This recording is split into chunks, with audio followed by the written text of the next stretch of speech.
But I would like to ask you, Damian, what is the most ridiculous, woke, nonsense thing that you have seen in 2023?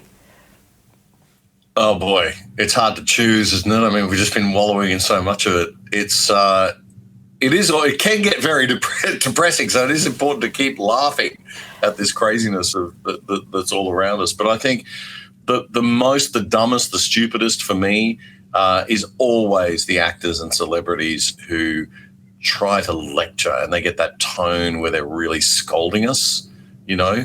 It's not just, oh, here's my opinion, here's what I think. It's, you need to do what I say because I'm a celebrity or I went to NIDA, darling. I mean, and I think the Oscar for the year has really got to go to Cate Blanchett, who I'm not a fan of, I've got to say, as you probably know, but I'm not a fan of her as an actress, actually. I think she's a pretty ordinary actress because every time you watch Cate Blanchett, it's like you're watching Cate Blanchett, and that's the last thing that an actress should be portraying.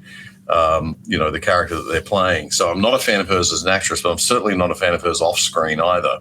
And she really did scold us. She said that the primacy of Parliament is not under threat when she was scolding us in an interview about The Voice, or prior to the Voice vote. Now, that's sort of technically true, but the fairness of Parliament was definitely under threat because we were about to give special privilege to a particular group of people based on race. She said that most ridiculous was the Indigenous voice is not represented.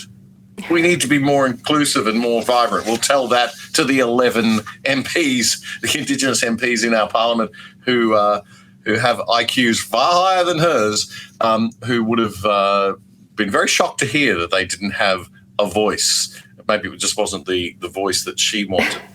And the runner-up is Rove McManus, the former sort of has-been talk show host, who jumped on his own show that he owns, which is none other than The Project, just before the Voice vote. Like, I think it was a day or two or a night or two before the Voice vote. Decided to just take over. I'll just take over. Let's go on my own show.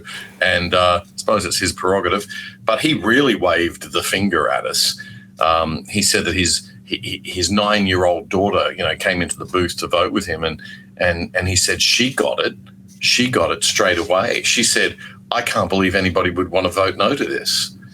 And, she's 9 years old, so that's lovely and sweet. She's thinking with her heart.